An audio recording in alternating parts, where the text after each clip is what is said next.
Hello दोस्तों, welcome to fiction verse, जहां कहानियां सिर्फ सुनी नहीं जाती बल्कि महसूस की जाती हैं। आज हम लेकर आए हैं अ गेम ऑफ थ्रोन्स के चैप्टर 71 का पहला भाग। इस चैप्टर में साजिशों, सत्ता की चालों और भावनाओं का तूफान एक बार फिर सिर उठाता है।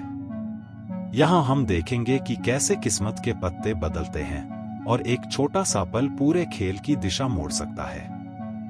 पुराने रिश्तों की कसक, नई दुश्मनियों की आग, सब कुछ इस अध्याय में अपनी चरम सीमा पर है। तो चलिए बिना किसी देरी के डूबते हैं उस दुनिया में जहां वफादारी और धोखा दोनों का मोल बराबर है। और शुरू करते हैं अ गेम ऑफ थ्रोन्स का चैप्टर 71। मानो सदियों बीत गए हों जब कैटलिन स्टार्क ने अपने नवजात बेटे को गोद में उठाए रिवरन छोड़ा था। टम्बलस्टोन नदी को एक छोटी नाव से पार करते हुए उनकी यात्रा विंटरफेल की ओर शुरू हुई थी। और आज वे उसी टम्बलस्टोन के रास्ते लौट रहे थे। बस फर्क इतना था कि अब वह बच्चा कपड़े की पट्टियों में लिपटा नहीं, बल्कि लोहे के कवच और जंजीरी बख्तर में लिपटा एक नौजवान योद्धा बन चुका था। रोब नाव के अगले सिरे पर बैठा था, उसके हाथ में ग्रे विंड का सिर टिकाए हुए, जबकि चप्पू खींचने वाले नाव को आगे बढ़ा रहे थे। थियोन ग्रेजॉय भी वहीं उसके साथ था। दूसरा नाव जो पीछे पीछे आ रहा था, उसमें उसका मामा ब्रिंडन, ग्रेट जॉन अंबर और लॉर्ड कारस्टार्क सवार थे। कैटलिन नाव के पिछले हिस्से में बैठी थी। टम्बलस्टोन की तेज धारा उन्हें आगे खींचे ले जा रही थी और वे विशाल व्हील टॉवर के पास से निकल रहे थे।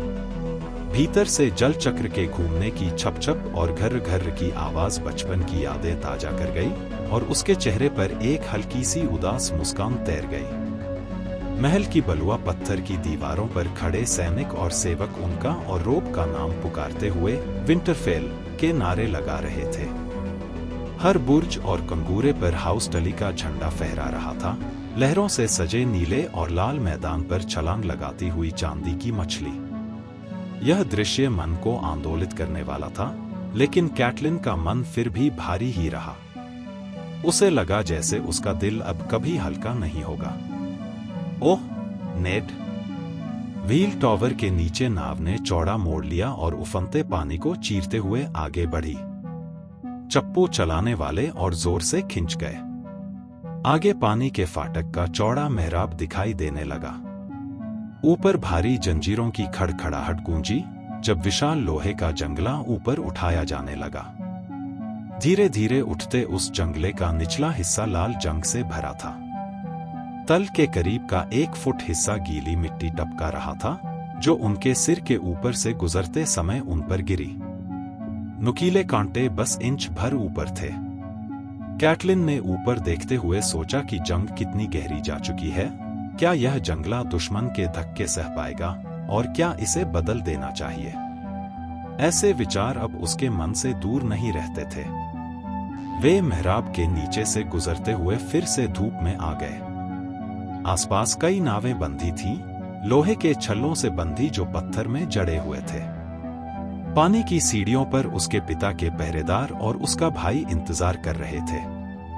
सर एडम्योर टली, एक गठीला नौजवान, बिखरे भूरे लाल बाल और लालिमा लिए दाढ़ी वाला, उसके सामने खड़ा था। उसका कवच युद्ध में खरोंचा और डेंट पड़ा हुआ था। नीले लाल रंग का चोगा खून और धुएं से सना था। उसके बगल में लॉर्ड टाइटोस ब्लैकवुड थे, लंबे, दुबले, नुकीली चोंचसी नाक और नमक मिर्च जैसे छोटे छोटे दाढ़ी बाल वाले। उनकी चमकीली पीली बख्तर में काले जेट से बनी बेलपत्तियों की नक्काशी थी और कंधों पर कौं के पंखों से बना चोगा लटक रहा था। यही लॉर्ड टाइटोस थे जिन्होंने हमला कर एडम्योर को लैनिस्टर शिविर से छुड़ाया था। उन्हें ऊपर लाओ, एडम्योर ने आदेश दिया। 3 आदमी पानी में उतरकर लंबे हुक से नाव को किनारे खींचने लगे। जैसे ही ग्रे विंड नाव से छलांग लगाकर बाहर आया, उनमें से एक डरकर पीछे हटा और धप से नदी में बैठ गया। बाकी लोग हंस पड़े और वह आदमी शर्मा गया। थियोन ग्रेजॉय ने नाव से छलांग लगाई और कैटलिन को कमर से पकड़कर सूखी सीढ़ी पर उतार दिया। एडम्योर नीचे आकर उसे गले लगा लिया। प्यारी बहन, उसने भर्राई आवाज में कहा। उसकी नीली आंखें और मुस्कान के लिए बनी शक्ल इस समय थकी और गंभीर लग रही थी। उसकी गर्दन पर पट्टी बंधी थी जहां उसे चोट लगी थी। कैटलिन ने उसे कसकर गले लगाया। तुम्हारा दुख मेरा है, कैट, एडम्योर बोला। जब हमें लॉर्ड एडवर्ड के बारे में पता चला, लैनिस्टर इसका भुगतान करेंगे। मैं कसम खाता हूं तुम्हें तुम्हारा बदला मिलेगा। क्या इससे नेड वापस आ जाएगा? कैटलिन की आवाज अचानक कठोर हो गई। जख्म अभी बहुत ताजा था। वह नेड के बारे में अभी सोच भी नहीं सकती थी। उसे मजबूत रहना था। यह सब बाद में होगा। पहले मैं पिता से मिलना चाहती हूं। वो अपने कमरे में तुम्हारा इंतजार कर रहे हैं, एडम्योर ने कहा। पिता के बूढ़े हो चुके सेवक ने आकर बताया, लॉर्ड हॉस्टर बिस्तर पर हैं, मेरी लेडी। उन्होंने आपको तुरंत उनके पास लाने को कहा है। मैं ले जाऊंगा, एडम्योर ने कहा और पानी की सीढ़ियों से होते हुए उसे निचले आंगन की ओर ले चला। यहीं कभी पेटर बेलिश और ब्रैंडन स्टार्क ने उसकी खातिर तलवारें मिलाई थी। विशाल बलुआ पत्थर की दीवारें ऊपर उठी हुई थी। दरवाजे से गुजरते हुए उसने पूछा, उनकी हालत कितनी खराब है? एडम्योर का चेहरा गंभीर हो गया। मेस्टर कहते हैं अब वह ज्यादा दिन हमारे साथ नहीं रहेंगे। दर्द लगातार और असहनीय है। एक अंधा क्रोध उसके भीतर भर गया, दुनिया से, अपने भाई एडम्योर और बहन लाइसा से, लैनिस्टरों से, मेस्टरों से, यहां तक कि नेड और अपने पिता से, और उन बेरहम देवताओं से जो दोनों को उससे छीन रहे थे। तुम्हें मुझे बताना चाहिए था, उसने कहा। उन्होंने मना किया था। वह नहीं चाहते थे कि उनके दुश्मन जाने कि वह मर रहे हैं।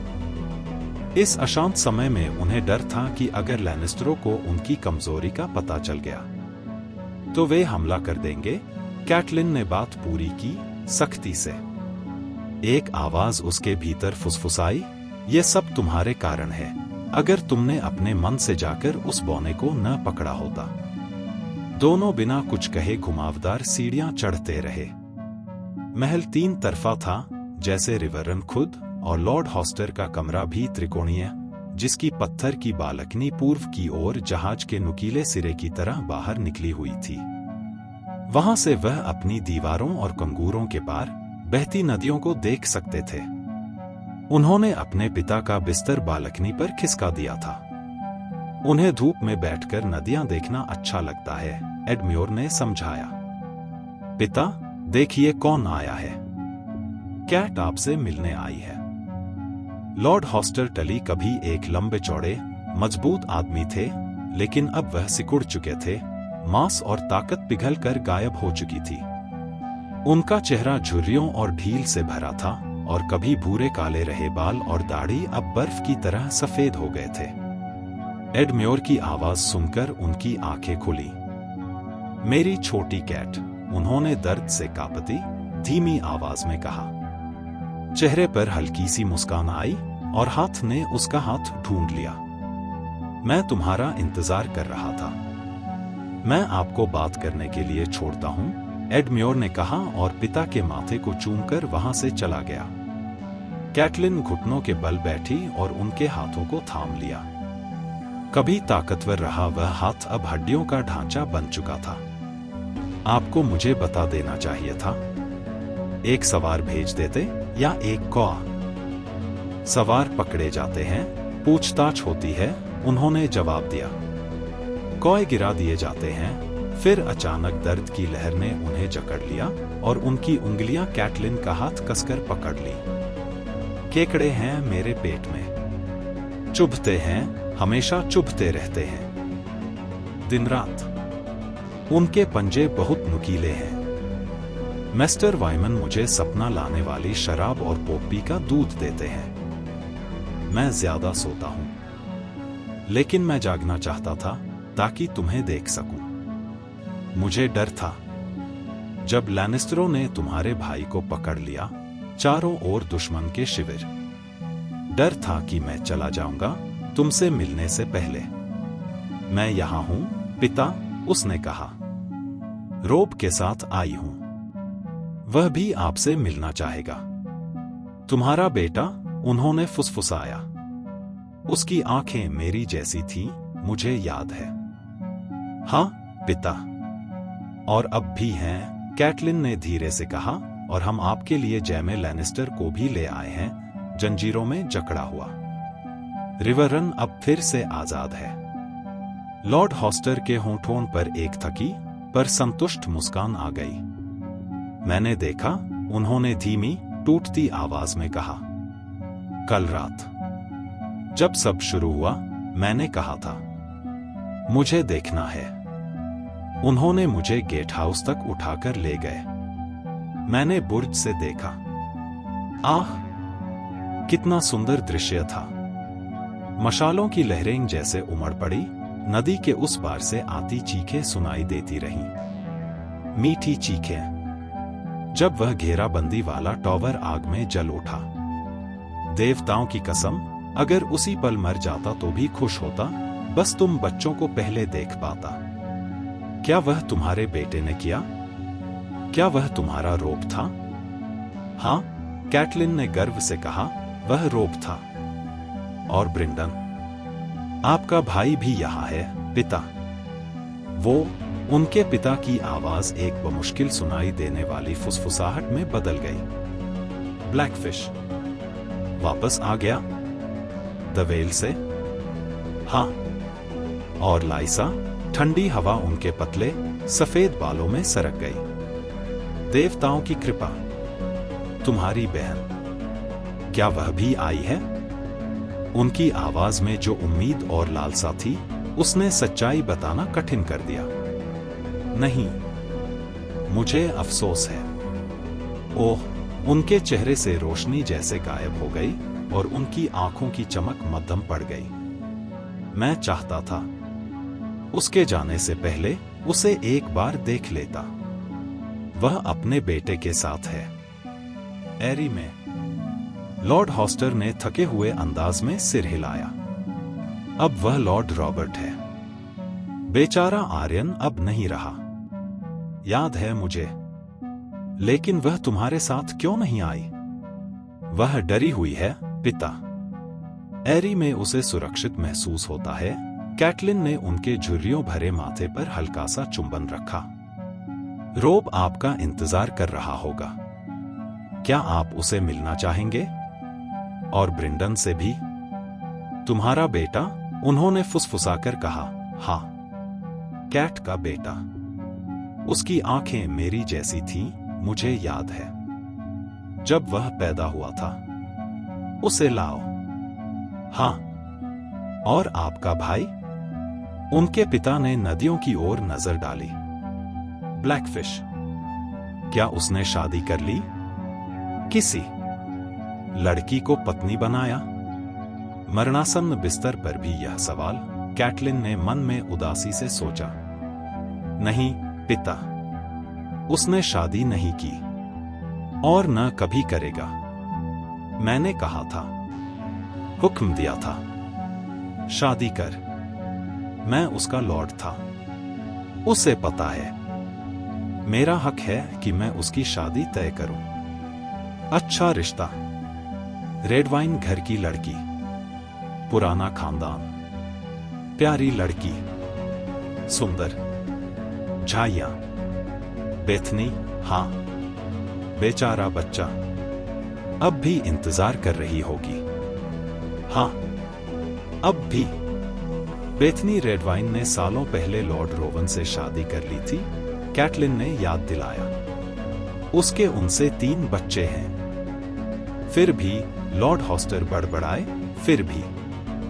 लड़की का अपमान, रेडवाइनों का अपमान, मेरा अपमान। मैं उसका लॉर्ड, उसका भाई। वो ब्लैकफिश। मेरे पास और रिश्ते भी थे। लॉर्ड ब्रैकन की लड़की, वाल्डर फ्रे। 3 में से कोई भी, उसने कहा था। क्या उसने शादी की? किसी से? किसी से? किसी से नहीं, कैटलिन ने कहा। लेकिन उसने कई 100 मील की यात्रा कर आपके पास आने के लिए लड़ाई की और हमें रिवररन तक सुरक्षित पहुंचाया। अगर सर ब्रिंडन न होते तो मैं यहां न होती। वह हमेशा से योद्धा रहा है, उनके पिता ने कमजोर आवाज में कहा। वह काम उसे आता था। नाइट ऑफ द गेट, हाँ, उन्होंने सिर पीछे टिका लिया, आंखें बंद कर ली, थकान से चूर। उसे भेजना बाद में। मैं सोऊंगा अब। लड़ने के लिए बहुत बीमार हूं। बाद में भेज देना। ब्लैकफिश को। कैटलिन ने धीरे से उन्हें चूमा, उनके बालों को सहलाया और उन्हें महल की छाया में नीचे बहती नदियों के साथ छोड़ दिया। वह उनके कमरे से निकल भी नहीं पाई थी कि वह सो चुके थे। जब वह निचले आंगन में लौटी तो सर ब्रिंडन टली पानी की सीढ़ियों पर गीले जूतों के साथ रिवररन के गार्ड कप्तान से बातें कर रहे थे। उन्होंने उसे देखते ही पूछा, वह मर रहे हैं? कैटलिन ने कहा, जैसा हमें डर था। मामा ब्रिंडन के कठोर चेहरे पर दर्द साफ झलक उठा। उन्होंने मोटे धूसर बालों में उंगलियां फिराई। क्या वह मुझसे मिलेंगे? उन्होंने कहा, वह लड़ने के लिए बहुत बीमार है। ब्रिंडन ब्लैकफिश हल्का सा हंसे। मैं बहुत पुराना सिपाही हूं, कैट। मुझे यह बात नहीं बेची जा सकती। हॉस्टर मरते वक्त भी मुझे रेड वाइन लड़की की याद दिलाएंगे, कसम से। कैटलिन मुस्कुराई, यह जानते हुए कि वह सच कह रहे थे। मैंने रोब को नहीं देखा। वह ग्रेजॉय के साथ हॉल में गया है, शायद। रिवररन के ग्रेट हॉल में थियोन ग्रेजॉय बेंच पर बैठा एले का सीन था में उनके पिता के सैनिकों को विस्परिंग वुड की लड़ाई का किस्सा सुना रहा था। कुछ भागने की कोशिश कर रहे थे, लेकिन हमने घाटी दोनों ओर से बंद कर दी थी और फिर अंधेरे से तलवार और भाले के साथ टूट पड़े। लैनिस्टरों को तो लगा होगा कि खुद अदर्स उन पर टूट पड़े हैं जब रोब का भेड़िया उनके बीच घुसा। मैंने देखा, उसने एक आदमी का हाथ उसके कंधे से अलग कर दिया और घोड़ों को उसकी गंध पागल कर रही थी। पता नहीं कितने लोग अपने घोड़ों से गिर पड़े। थियोन, कैटलिन ने बीच में टोकते हुए कहा, मेरा बेटा कहाँ है? लॉर्ड रोब देवताओं के उपवन में गए हैं, मेरी लेडी। यही नेड करता, उसने सोचा। वह अपने पिता का बेटा है, जितना मेरा। मुझे याद रखना होगा। ओह देवताओं! नेड। वह रोब को खोजते हुए हरे पत्तों की छाव के नीचे पहुंची, जहां ऊंचे रेडवुड और पुराने विशाल एल्म पेड़ खड़े थे। वह हृदय वृक्ष के सामने घुटनों के बल झुका था, एक पतला वियरवुड जिसके चेहरे पर क्रोध से ज्यादा उदासी थी। उसकी लंबी तलवार जमीन में धंसी थी, दस्तानों से ढके हाथ मूठ को थामे हुए। उसके चारों ओर और भी योद्धा घुटने टेक कर बैठे थे, ग्रेट जॉन अम्बर, रिकर्ड कारस्टार्क, मैज मॉर्मोंट, गैलबॉट क्लोवर और अन्य। यहां तक कि टाइटोस ब्लैकवुड भी थे, उनके कौ के पंखों वाला विशाल चोगा पीछे फैला हुआ था। ये वे लोग हैं जो अब भी पुराने देवताओं को मानते हैं, कैटलिन ने सोचा। उसने खुद से पूछा, और मैं आजकल किन देवताओं को मानती हूं? लेकिन कोई उत्तर नहीं मिला। उनकी प्रार्थना में खलल डालना उचित न था। देवताओं का हक देना पड़ता है, भले वे निर्दयी देवता ही क्यों न हों, जिन्होंने उससे नेड को छीन लिया और अब उसके पिता को भी। कैटलिन वहीं खड़ी रही।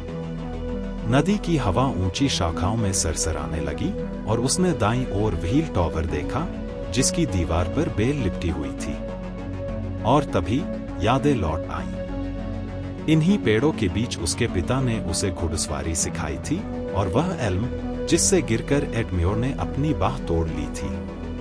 और उधर उस झाड़ी के नीचे वह और लाइसा पेटिर के साथ खेलते थे, किस करने का खेल। उसे यह सोचे हुए बरसों हो गए थे। वे कितने छोटे थे तब, वह खुद संसा से बड़ी नहीं, लाइसा आर्या से भी छोटी और पेटिर तो सबसे छोटा, लेकिन उतना ही उत्सुक। दोनों बहनों ने उसे बारी बारी से अपने पास रखा, कभी गंभीर तो कभी खिलखिलाते हुए। यह स्मृति इतनी साफ लौट आई कि उसे जैसे अपने कंधों पर पेटर की पसीने से भीगी उंगलियां महसूस हुईं और सांस में पुदीने की महक। देवताओं की कसम, देवताओं के उपवन में हमेशा पुदीना उगता था और पेटर उसे चबाना पसंद करता था। वह हमेशा मुसीबत में पड़ने वाला निडर लड़का था। उसने कोशिश की अपनी जीभ मेरे मुंह में डालने की, कैटलिन ने बाद में अपनी बहन से कहा था जब वे अकेली थी। उसने मेरे साथ भी किया, लाइसा ने शर्माते और हाँफते हुए फुसफुसाया था। मुझे अच्छा लगा। रॉब धीरे धीरे अपने पैरों पर खड़ा हुआ और अपनी तलवार म्यान में डाल ली। कैटलिन को एक पल को यह ख्याल आया कि क्या उसके बेटे ने कभी देवताओं के उपवन में किसी लड़की को चूमा होगा। जरूर किया होगा। उसने खुद जेनी पूल को उसे भीगी आंखों से देखते हुए पकड़ा था और कुछ नौकरानियां भी थीं, यहां तक कि 18 बरस की लड़कियां भी। वह युद्ध में घुड़सवारी कर चुका था, तलवार से आदमी मार चुका था, तो क्या वह कभी चूमा नहीं गया होगा। उसकी आंखों में नमी आ गई। उसने झुंझलाहट से उन्हें पोंछ डाला। मां, रॉब ने कहा जब उसने उसे वहां खड़े देखा, हमें परिषद बुलानी होगी। कुछ फैसले करने हैं। तुम्हारे नाना तुम्हें देखना चाहते हैं, उसने कहा। रॉब, वह बहुत बीमार है। सेर एडम्योर ने मुझे बताया। मां, लॉर्ड हॉस्टर के लिए और तुम्हारे लिए मुझे अफसोस है, लेकिन पहले हमें मिलना होगा। दक्षिण से खबर आई है। रेनली ब्राथियन ने अपने भाई का ताज पहन लिया है। रेनली, वह चौंक गई। मुझे लगा यह तो लॉर्ड स्टैनिस होना चाहिए। हम सबने यही सोचा था, मेरी देवी, गैलबार्ट ग्लोवर ने कहा।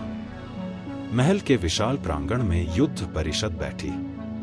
4 लंबे मेज टूटी सी चौकोर में सजे हुए थे। लॉर्ड हॉस्टर इतनी कमजोरी में थे कि आ नहीं सके। वे अपनी बालकनी पर सो रहे थे, जवानी के दिनों की नदियों पर धूप के सपने देखते हुए। एडम्योर टली अपने पिता की ऊंची आसंदी पर बैठे थे। उनके बगल में ब्रिंडन ब्लैकफिश था और पिता के वफादार उनके दाएं बाएं और किनारे की मेजों पर सजे थे। रिवरन की विजय की खबर ने भागे हुए लॉर्ड्स को भी वापस खींच लिया था। कैरिल वांस आया, अब खुद एक लॉर्ड, क्योंकि उसके पिता गोल्डन टूथ के नीचे मारे गए थे। उसके साथ सेर मार्क पाइपर था और एक डेरी, सेर रेयमुन का बेटा, जो ब्रैन से बड़ा नहीं था। लॉर्ड जोनोस ब्रैकन स्टोन हेज के खंडहरों से आया, तमतमाया हुआ और टाइटस ब्लैकवुड से जितना दूर बैठ सकता था उतना बैठ गया। उत्तर के लॉर्ड्स सामने बैठे थे, कैटलिन और रॉब अपने भाई के आमने सामने। उनकी संख्या कम थी। रॉब के बाईं ओर ग्रेचॉन, फिर थियोन ग्रेजॉय, कैटलिन के दाईं ओर गैलबार्ट ग्लोवर और लेडी मॉमोंट। लॉर्ड रिकर्ड कारेस्टार्क शोक में खोए, जैसे किसी दूर स्वप्न में जी रहे हों, अपनी लंबी दाढ़ी बिखरी हुई, मैले कपड़े में वहां बैठे थे। उन्होंने फुसफुसाते जंगल में 2 बेटे खो दिए थे और तीसरे की कोई खबर नहीं थी, वही जो ग्रीन फॉर्क पर टाइविन लैनिस्टर के खिलाफ कारेस्टार्क के भालों का नेतृत्व कर रहा था। बहस आधी रात तक चलती रही। हर लॉर्ड को बोलने का हक था और सबने बोला। चीखे, गालियां दी, समझाया, मनाया, मजाक किया, सौदे किए, प्याले पटके, धमकियां दी, कमरे से निकले, फिर लौटे, कभी सुलगते, कभी मुस्कुराते। कैटलिन सब सुनती रही। रूस बोल्टन ने उनकी दूसरी सेना के बचे खुचे हिस्से को कॉजवे के मुहाने पर फिर से इकट्ठा कर लिया था। सेर हेलमन टालहाट और वॉल्डर फ्रे अभी भी ट्विंस पर काबिज थे। लॉर्ड टाइविन की सेना ट्राइडेंट पार कर हैरनहाल की ओर बढ़ रही थी। और अब राज्य में 2 राजा थे, 2 राजा और कोई सहमति नहीं। कई लॉर्ड चाहते थे कि तुरंत हैरनहाल की ओर बढ़ा जाए और टाइविन को खत्म कर दिया जाए। युवा और गर्म खून वाला मार्क पाइपर पश्चिम में कैस्टली रॉक पर धावा बोलने का पक्षधर था। कुछ धैर्य की सलाह दे रहे थे। जैसन मैलिस्टर का कहना था कि रिवरन लैनिस्टर की रसद लाइन पर बैठा है, उन्हें वहीं रोको, अपनी रक्षा मजबूत करो, थके सैनिकों को आराम दो। लॉर्ड ब्लैकवुड इस राय के खिलाफ थे उनका कहना था कि काम अधूरा न छोड़ा जाए। एरनहाल पर चढ़ाई करो और रूस बोल्टन की सेना को भी ले आओ। जो ब्लैकवुड चाहता था, ब्रैकन उसका विरोध करता था। लॉर्ड जोनोस ब्रैकन ने तो यहां तक कहा कि उन्हें किंग रेनली को वफादारी की शपथ देनी चाहिए और दक्षिण जाकर उसकी ताकत में अपनी ताकत मिलानी चाहिए। रेनली राजा नहीं है, रॉब ने पहली बार बोला। वह अपने पिता की तरह सुनना जानता था। आप जोफ्री का समर्थन करने का तो सोच भी नहीं सकते, मेरे स्वामी, गैलबार्ट ग्लोवर ने कहा। उसने आपके पिता को मारा। इससे वह दुष्ट बनता है, रॉब ने जवाब दिया, पर इससे वह राजा नहीं बन जाता। जोफ्री अब भी रॉबर्ट का सबसे बड़ा वैध बेटा है और सारे कानूनों के हिसाब से ताज उसका है। अगर वह मर जाए, और मैं चाहता हूं कि वह मरे, तो उसका छोटा भाई टॉमन अगली पंक्ति में है। टॉमन भी लैनिस्टर ही है, सेर मार्क पाइपर ने तुनक कर कहा। जैसा आप कहते हैं, रॉब थोड़ा परेशान हुआ। लेकिन अगर इनमें से कोई भी राजा नहीं है, तो फिर रेनली कैसे हो सकता है? ब्रैन मेरे जीते जी विंटरफेल का लॉर्ड नहीं बन सकता, वैसे ही रेनली स्टैनिस से पहले राजा नहीं हो सकता। लेडी मॉमोंट ने हामी भरी। लॉर्ड स्टैनिस का दावा ज्यादा मजबूत है। मार्क पाइपर ने कहा, रेनली को ताज पहनाया जा चुका है। हाईगार्डन और स्टॉर्म्स एंड उसके साथ हैं, और डॉर्न वाले भी पीछे नहीं रहेंगे।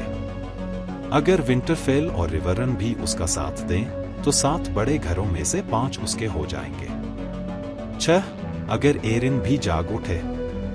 6 बनाम द रॉक। मेरे स्वामियों, साल भर में हमारे पास उनके सब सिर भाले पर होंगे, रानी, लड़का राजा, लॉर्ड टाइविन, बोना, किंग्सलेयर, सेर केवन, सबके। अगर हम किंग रेनली का साथ दें, तो यह सब मिलेगा। लॉर्ड स्टैनिस के पास ऐसा क्या है कि हम यह ठुकरा दें? हक, रॉब ने जिद के साथ कहा। कैटलिन को वह पल भर के लिए बिल्कुल अपने पिता जैसा लगा। तो तुम स्टैनिस को मानना चाहते हो? एडम्योर ने पूछा। मुझे नहीं पता, रॉब ने कहा। मैंने देवताओं से पूछा कि क्या करना है, पर जवाब नहीं मिला। लैनिस्टरों ने मेरे पिता को गद्दार कहकर मारा, और हम जानते हैं कि यह झूठ था, लेकिन अगर जोफ्री वैध राजा है और हम उसके खिलाफ लड़ते हैं, तो हम ही गद्दार होंगे। मेरे स्वामी पिता सावधानी बरतने की सलाह देंगे, बूढ़े सेर स्टेवरॉन ने चुपकेपन से मुस्कुराते हुए कहा। इन्हें खेलने दो, इन 2 राजाओं को। जब वे लड़कर थक जाएं, हम विजेता के आगे घुटने टेक देंगे या उसका विरोध करेंगे। रेनली के हथियार उठाने से टाइविन शायद युद्ध विराम चाहेगा, और अपने बेटे की सुरक्षित वापसी भी। मुझे हैरनहाल जाने दो और अच्छे समझौते व फिरौती तय करने दो। उसकी आवाज गुस्से के शोर में दब गई। कायर, ग्रेट जॉन गरजा। युद्ध विराम की भीख मांगने से हम कमजोर दिखेंगे, लेडी मॉमोंट ने कहा। फिरौतियों की ऐसी की तैसी। हमें किंग्सलेयर को नहीं छोड़ना चाहिए, रिकर्ड कारस्टार्क ने चिल्लाया। क्यों नहीं शांति? कैटलिन ने पूछा। सभी लॉर्ड्स उसकी ओर देखने लगे, लेकिन उसे बस अपने बेटे की आंखें महसूस हुई। मेरी देवी, उन्होंने मेरे पिता को मारा, तुम्हारे पति को, रॉब ने कठोर स्वर में कहा। उसने अपनी लंबी तलवार निकाली और उसे मेज पर रख दिया, चमकता इस्पात खुरदरी लकड़ी पर। लैनिस्टरों के लिए मेरे पास बस यही शांति है। ग्रेट जॉन ने गरजते हुए अनुमोदन किया, और बाकी पुरुषों ने भी आवाज मिलाई, तलवारें खींची, मेज पर मुट्ठियां पटकी। कैटलिन ने उनके शांत होने का इंतजार किया। मेरे स्वामियों, उसने कहा, लॉर्ड एडर्ड आपके स्वामी थे, पर मैं उनकी पत्नी थी और उनके बच्चों की मां। क्या आप सोचते हैं मैं उनसे कम प्यार करती हूं? अगर यह तलवार उन्हें लौटा सकती, तो मैं कभी इसे म्यान में न डालने देती, जब तक नेड फिर मेरे साथ न खड़ा हो। पर वह जा चुके हैं, और उनके साथ डेरेन हॉर्नवुड और लॉर्ड कारस्टार्क के वीर बेटे, और न जाने कितने अच्छे लोग। कोई वापस नहीं आएगा। क्या हमें और मौतें चाहिए? आप एक औरत हैं, मेरी देवी, ग्रेट जॉन की गहरी आवाज गूंजी। औरतें इन बातों को नहीं समझती। रॉब धीरे धीरे खड़े हुए और अपनी तलवार म्यान में डाल दी। कैटलिन के मन में यह ख्याल आया कि क्या उसके बेटे ने कभी इस गॉड्सवुड में किसी लड़की को चूमा होगा। जरूर किया होगा, उसने सोचा। उसने जेनी पूल को उसे नम आंखों से देखते देखा था, और कई नौकरानियां, यहां तक कि 18 साल की लड़कियां भी उसे छुपकर देखती थी। वह युद्ध में घोड़े पर सवार होकर गया था, तलवार से दुश्मनों को मारा था। तो फिर उसे चूमा भी तो गया होगा। उसकी आंखों में आंसू भर आए, जिन्हें उसने गुस्से में पोंछ डाला। मां, रॉब ने कहा जब उसने उसे खड़ा देखा, हमें परिषद बुलानी होगी। कई फैसले करने हैं। तुम्हारे नाना तुमसे मिलना चाहते हैं, कैटलिन ने कहा। रॉब, वो बहुत बीमार हैं। सर एडम्योर ने बताया। मां, मुझे अफसोस है, लॉर्ड हॉस्टर के लिए भी और आपके लिए भी। लेकिन पहले हमें मिलना होगा। दक्षिण से खबर आई है, रेनली बरेथियन ने अपने भाई का ताज पहन लिया है। रेनली? वह चौंकी। मैंने सोचा था जरूर स्टैनिस होगा। हम सबने यही सोचा था, लेडी गैलबार्ट ग्लोवर ने कहा। परिषद रिवरन के ग्रेट हॉल में जुटी, 4 लंबे मेज टूटी सी चौकोर बनाते हुए। लॉर्ड हॉस्टर इतने कमजोर थे कि शामिल नहीं हो सके। अपने बरामदे पर सोए रहे, अपने युवाकाल की नदी की धूप के सपने देखते हुए। एडम्योर टली ऊंची सीट पर बैठे, उनके साथ ब्रिंडन ब्लैकफिश और उनके पिता के बैनरमैन दाएं बाएं। रिवरन की जीत की खबर ने ट्राइडेंट के बिखरे लॉर्ड्स को वापस खींच लाया था। केरल वेंस आए, अब खुद लॉर्ड, क्योंकि उनके पिता गोल्डन टूथ के नीचे मारे गए थे। सर मार्क पाइपर उनके साथ थे, और एक डेयरी लड़का, ब्रैन से बड़ा नहीं। जोनोस ब्रैकन भी पहुंचे, स्टोन हेज के खंडहरों से, टाइटोस ब्लैकवुड से जितना दूर हो सके उतनी दूर बैठते हुए। उत्तर के लॉर्ड्स सामने बैठे, कैटलिन और रॉब अपने भाई एडम्योर के सामने। उनकी संख्या कम थी। रॉब के बाएं ग्रेट जॉन, फिर थिन ग्रेजॉय, और कैटलिन के दाएं गैलबार्ट ग्लोवर व लेडी मॉमोंट। लॉर्ड रिकर्ड कारस्टार्क, दू ख से खोखली आंखें, बिखरी दाढ़ी, बेमतलब से बैठे थे। 2 बेटे व्हिस्परिंग वुड में मारे गए थे, तीसरे का हाल अज्ञात था। बहस रात तक चलती रही। हर लॉर्ड को बोलने का हक था, और उन्होंने बोला भी। चिल्लाकर, कोसकर, तर्क देकर, मनाकर, मजाक में, सौदेबाजी करके, मग पटक कर, धमकाकर, गुस्से में निकलकर, फिर लौटकर। कैटलिन सब सुनती रही। रूस बोल्टन ने उनकी दूसरी सेना के बचे हुए हिस्से को मार्ग के मुहाने पर फिर से संगठित किया था। हिलमन टलहाट और वाल्डर फ्रे अब भी द ट्विंस पर काबिज थे। लॉर्ड टाइविन ट्राइडेंट बारकर है एरेनहाल की ओर बढ़ रहा था। और अब राज्य में 2 राजा थे, पर कोई सहमति नहीं। कुछ लॉर्ड्स तुरंत है एरेनहाल पर चढ़ाई करना चाहते थे, टाइविन को खत्म करने के लिए। युवा मार्क पाइपर कास्टर्ली रॉक पर वार करने का पक्षधर था। कुछ धैर्य की सलाह दे रहे थे। जेसन मैलिस्टर ने कहा, हम उनकी आपूर्ति काटें और रक्षा मजबूत करें।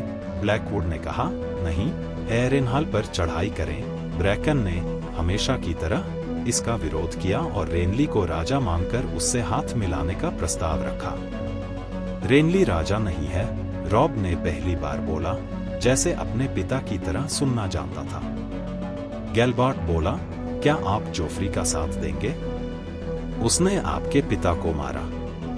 इससे वह बुरा है, रॉब ने कहा, पर इससे रेनली राजा नहीं बनता।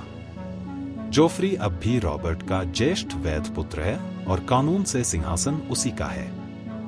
अगर वह मरे, और मैं चाहता हूं कि मरे, तो उसके बाद टॉमेन है। मार्क पाइपर ने तुनक कर कहा, टॉमेन भी लैनिस्टर है। सही कहा, रॉब ने स्वीकारा, पर फिर भी रेनली स्टैनिस से पहले राजा कैसे होगा? जैसे ब्रैन मुझसे पहले विंटरफेल का लॉर्ड नहीं बन सकता। लेडी मॉर्मोंट ने हामी भरी, स्टैनिस का दावा मजबूत है। बहस बढ़ती रही, रेनली के पास कई बड़े घरों का समर्थन था, पर रॉब ने जिद पकड़ी, सही का साथ। एडम्योर ने पूछा, तो तुम स्टैनिस का समर्थन करोगे? मुझे नहीं पता, रॉब ने कहा। देवताओं से मार्गदर्शन मांगा, पर जवाब नहीं मिला। फ्रे घराने के बूढ़े सर स्टीवरॉन ने कहा, रुको, दोनों राजाओं को लड़ने दो, फिर विजेता के आगे झुको। इस पर हंगामा मच गया। ग्रेट जॉन ने उसे कायर कहा। लेडी मॉर्मोंट ने कहा कि यह कमजोरी होगी। कारस्टार्क ने कहा, किंग्सलेयर को कभी नहीं छोड़ेंगे। कैटलिन ने शांति की बात रखी। मैं भी नेड से उतना ही प्रेम करती थी जितना आप लोग सम्मान करते थे। अगर तलवार उसे लौटा सकती तो कभी म्यान में ना डालती, पर वह जा चुका है, और हमारे कई लोग भी। क्या हमें और मौतें चाहिए? ग्रेट जॉन गरजे, तुम औरत हो, समझती नहीं। कारस्टार्क ने कहा, एक आदमी को बदला चाहिए। कैटलिन ने ठंडे स्वर में जवाब दिया, मुझे सर्सी लैनिस्टर दो, तब देखना औरत कितनी नर्म होती है। उसने कहा, हम युद्ध में अपने बचाव और नेड को छुड़ाने के लिए आए थे। अब एक उद्देश्य पूरा, दूसरा असंभव। मैं अपनी बेटियों को वापस चाहती हूँ। 4 लैनिस्टर के बदले 2 स्टार्क, तो मैं इसे सौदा मानूंगी। मैं चाहती हूँ कि रॉब सुरक्षित विंटरफेल में राज करे, शादी करे, बेटे को गोद में उठाए। मैं घर लौटकर अपने पति के लिए रोना चाहती हूँ। कुछ देर सन्नाटा रहा, फिर ब्रिंडन ने कहा, शांति मीठी है, पर किन शर्तों पर? कारस्टार्क गरजे, क्या मैं अपने बेटों की हड्डियों के सिवा लौटूं? ब्रैकन ने भी कहा, क्या मैं अपने खंडहर और मारे गए लोगों के बाद झुक जाऊं? ब्लैकवुड ने जोड़ा, अगर जोफ्री से शांति की तो रेनली के गद्दार बनेंगे। कई लॉर्ड्स ने गरजते हुए कहा, कभी लैनिस्टर को राजा नहीं मानेंगे। कैटलिन को लगा वह लगभग उन्हें मना चुकी थी, पर पल हाथ से निकल गया। रॉब के सामने उसकी सच्ची दुल्हन अब साफ दिख रही थी, तलवार। तभी ग्रेट जॉन खड़े हुए, मेरे लिए न रेनली मायने रखता है, न स्टैनिस। हमें अपने ऊपर राज क्यों करने दे? ड्रैगन के साथ हमने गठबंधन किया था, अब वे मर चुके हैं। उसने अपनी विशाल तलवार खींची, रॉब की ओर इशारा किया, यह है मेरा राजा, the king in the north. वह घुटनों पर बैठा, तलवार रॉब के पैरों में रखी। मैं भी ऐसे ही शांति चाहता हूं, कारस्टार्क ने कहा, तलवार खींचकर घुटनों पर बैठते हुए, the king in the north. Maege Mormont ने भी मैस रखी, द किंग ऑफ विंटर। और रिवरलैंड्स के लॉर्ड्स भी खड़े हुए, घुटने टेके, अपनी तलवारें पेश की, और 350 साल बाद फिर गूंज उठा, the king in the north, the king in the north, the king in the north. और अब आपसे एक सवाल, अगर आप वहां होते तो क्या आप रॉब का साथ देते या किसी और राजा का? अपना जवाब कमेंट में जरूर बताइए। अगर आपको यह कहानी पसंद आई हो तो लाइक, शेयर और सब्सक्राइब करना मत भूलिए, ताकि आप अगले धमाकेदार एपिसोड से न चुकें। क्योंकि अगला एपिसोड, चैप्टर 72, इस पूरी किताब गेम ऑफ थ्रोन्स का अंतिम हिस्सा है। और यकीन मानिए, इसमें ऐसी घटनाएं होंगी कि पूरा खेल बदल जाएगा। महलों से लेकर युद्ध के मैदान तक, हर मोड़ पर चौंकाने वाले मोड़। ऐसा अंत जो आपको उठकर खड़े होने पर मजबूर कर देगा। तो तैयार रहिए, क्योंकि अगली बार ये खेल अपना असली परेड निकालने वाला है।